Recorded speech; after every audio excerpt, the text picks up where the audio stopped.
এই 7টা টিকিট কাটছি। এখানে হচ্ছে আপনারা পার পার্সন এন্ট্রি ফি হচ্ছে 20 টাকা করে। মোটামুটি অক্ষত অবস্থাতে আছে। এখানে হচ্ছে আপনার 3টা ভবন আছে সামনে, এই একটা, এই একটা, এই একটা, 4টা সরি, আর ওই যার একটা। বাড়িটা আসলেই খুবই সুন্দর, ভাই বোন বন্ধু বান্ধব ফ্যামিলি নিয়ে আসার মতো একটা জায়গা। আসলে আপনারা অবশ্যই খুব ভালো টাইম স্পেন্ড করতে পারবেন।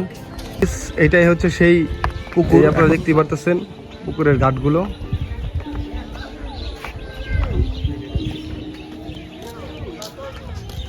যখন হচ্ছে বর্ষা থাকে তখন হচ্ছে এই পুরো পুকুরটা হচ্ছে ভরা থাকে।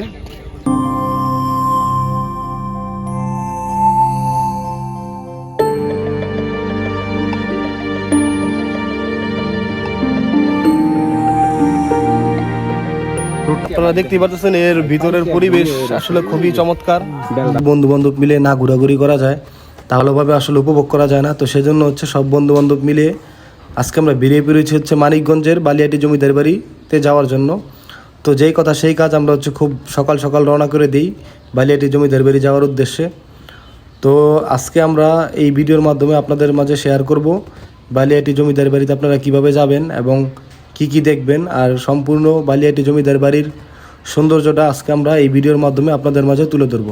তো গাইস চলুন কথা না বাড়িয়ে যাওয়া যাক সেই মানিকগঞ্জের বালিয়াটি জমিদার বাড়িতে।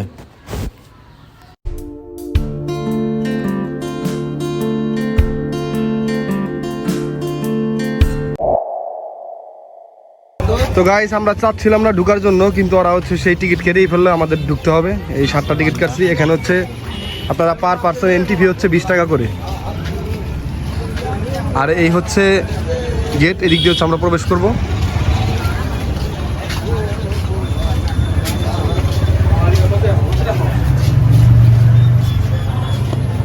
গাইস প্রবেশ করে ফেললাম সেই বালিয়াটি জমিদার বাড়ির ভিতরে।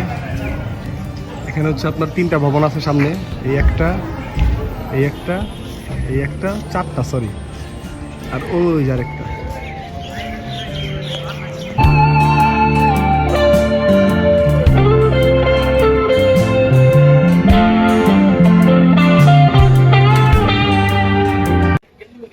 তো গাইজ আমরা এখন এর ঠিক পিছন সাইডটা যেয়ে দেখবো যে পিছন সাইডটায় কি আছে।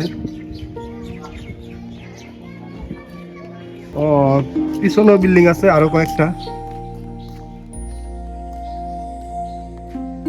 এই যে দেখতেই পারতেছেন।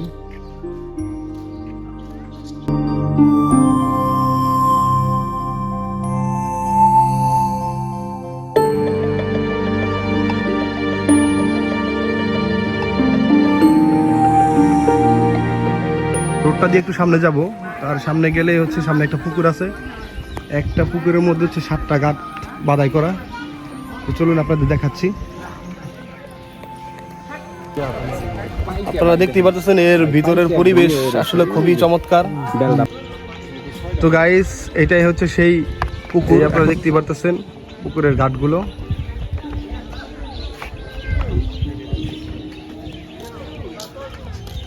যখন হচ্ছে বর্ষা থাকে তখন হচ্ছে এই পুরো পুকুরটা হচ্ছে ভরা থাকে। আর এই যেই পাশটাতে হচ্ছে পুকুরে বসার জন্য জায়গা দেয়া আছে দুপাশেই, যদিও এগুলো ভেঙে গেছে কারণ অনেক শত শত বছরের পুরনো। আবার বেশ কয়েকটা ভালো আছে, এই যে এই ঘাটটার পুরো 2টা বসার জায়গা ভালো আছে। তো আপনারা আসবেন অবশ্যই, জমিদার বাড়িটা আসলেই খুবই সুন্দর। ভাই বোন বন্ধু বান্ধব ফ্যামিলি নিয়ে আসার মতো একটা জায়গা। আসলে আপনারা অবশ্যই খুব ভালো টাইম স্পেন্ড করতে পারবেন। আর আজকে প্রচুর রোদ উঠছে, সেজন্য হচ্ছে প্রচুর গরম। এই পাশটাতে দেখেন, এই পাশ, এটা হচ্ছে আরেকটা গলি।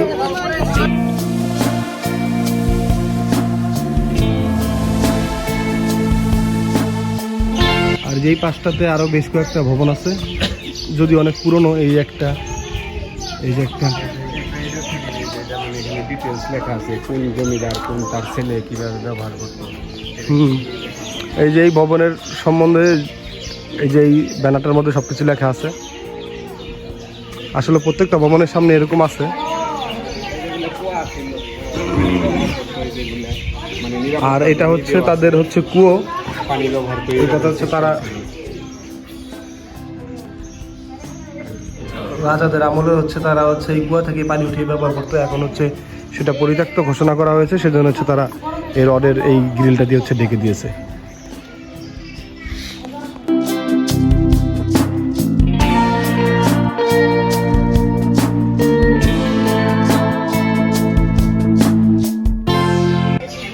এই পাশটাতে যদি আসেন তাহলে হচ্ছে এই পাশটাতে খুবই ঠান্ডা পরিবেশ, কারণ একসাথে অনেকগুলো হচ্ছে গাছ আছে, আম গাছ, কাঁঠাল গাছ।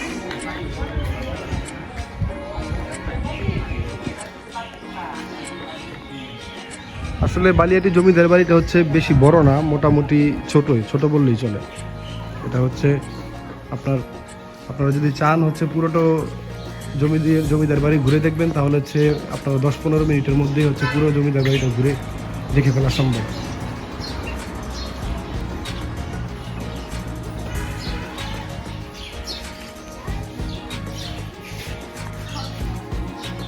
মূলত প্রত্যেকটা ভবনই হচ্ছে সর্বোচ্চ দোতলা থেকে 3 তলা পর্যন্ত।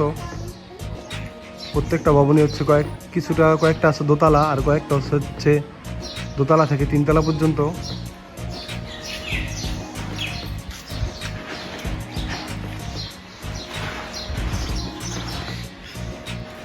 তো গাইস, এখন আমরা হচ্ছে এই ভবনটার হচ্ছে ভিতরে একটু ঢোকার চেষ্টা করবো। আগের কালের রাজাদের হচ্ছে সিন্ধুক, এটাতে সম্ভবত স্বর্ণ অলংকার, এরপর হচ্ছে টাকা পয়সা, এগুলো খোলা আছে একটা। এই যে এইদিকে সম্ভবত একটা খোলা আছে, দেখি খোলার চেষ্টা করি। এই যে দেখেন গাইস, ভিতরের অবস্থা আরো লোহার পাতগুলা দেখেন কত মোটা।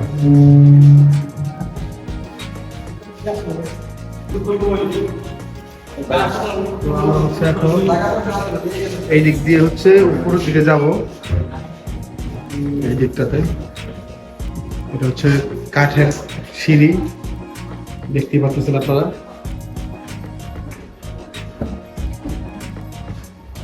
ভিডিও করতে দেয় কিনা জানি না, দেখা যাক কি হয়। এই যে এই পাশটাতে হচ্ছে আগের কালে রাজাদের ব্যবহৃত হচ্ছে আসবাবপত্র, টেবিল, খাট, ওই যে আলমারি। আর এই পাশটা আগের কালের রাজাদের হচ্ছে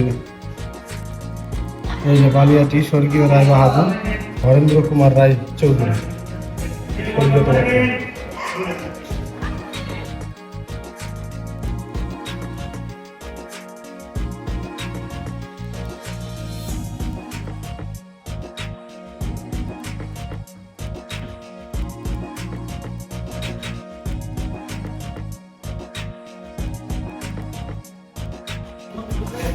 এটা হচ্ছে আগের কালের রাজারা হচ্ছে এই সিঁড়িটা ইউজ করতো উপরে ওঠার জন্য। এমনিতে তো বিল্ডিং এর ভিতরে সিঁড়ি আছে, তারপর হচ্ছে এটা বাহির থেকে ওঠার জন্য এই সিঁড়িটা হচ্ছে তারা ব্যবহার করতো। তো গাইস, আজকের মতো হচ্ছে আমাদের এই জমিদার বাড়ির ব্লগটা এখানেই শেষ। নতুন ব্লগ প্লেজে আপনাদের নিয়ে যেতে পারি, সে পর্যন্ত হচ্ছে আপনারা আমাদের সাথেই থাকুন। আল্লাহ হাফেজ।